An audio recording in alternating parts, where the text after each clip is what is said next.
প্রত্যাশার জায়গাটাই যেখানে শূন্য, সেখানে নির্ভরতাহীনতায় ভুগে নিজের উপর ভরসা করাটাই যেন একমাত্র অস্ত্র।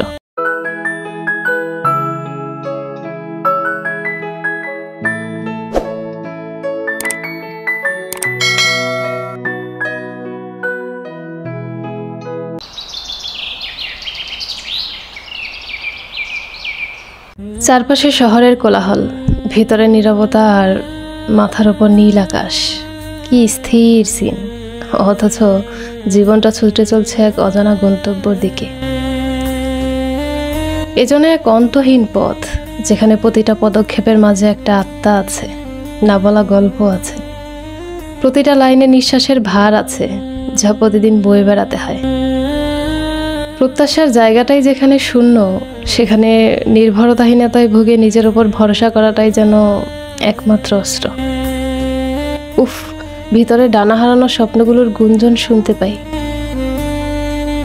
সময়, সমাজ আর সম্পর্কের ভিড়ে হারিয়ে যাওয়া স্বপ্নগুলোকে যেন তীব্র গতিতে ছুটে চলা ওই প্লেনটা বহন করছে। সবাই স্বপ্নের খুঁজে উড়ে বেড়ায়, আর আমি রয়ে যাই একই বাস্তবতার বন্ধনে। নিজে উঠতে না পারলেও ছাদের কিনারায় দাঁড়িয়ে আকাশের দিকে তাকিয়ে হারিয়ে যাওয়া স্বপ্নগুলোকে বিদায় জানাই।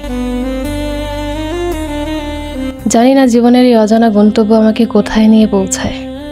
স্বপ্নগুলো কি আদৌ কোনোদিন বাস্তবায়ন হবে, নাকি একটা দিন পেরিয়ে আর একটা দিন গুনতে গুনতে মালাকুল মউত আমার পাশে এসে হাজির হবে।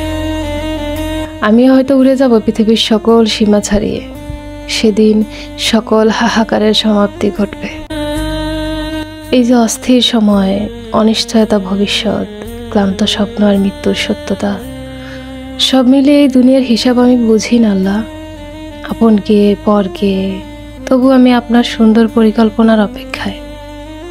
নিশ্চয়ই আপনি আমার অবস্থান সম্পর্কে জানেন। যেখানে আমি অসহায়, কোনো কিছু আমার আয়ত্তে নেই, সেখানে আপনি আমার শক্তি হয়ে আমার জন্য যথেষ্ট হন। আমার ধৈর্যকে রহমতে পরিণত করুন। যারা আমাকে কষ্ট দিয়েছে, আমি তাদেরকে মাফ করে দিলাম, তবে তুমি তাদেরকে হেদায়েত দাও আর আমার হৃদয়কে হালকা করে দাও। জীবনের দুঃখগুলোকে প্রশান্তিতে রূপ দাও। তুমি আমার জন্য যথেষ্ট, এই বিশ্বাসটাকে আরো দৃঢ় করে দাও। আমাকে এমন এক হৃদয় দাও, যেখানে কষ্ট আসলেও তোমার প্রতি পূর্ণ আস্থা থাকবে। কোনো কিছু না পাওয়ার কষ্টটা যেন আমাকে কৃতজ্ঞতা ভুলিয়ে না দেয়।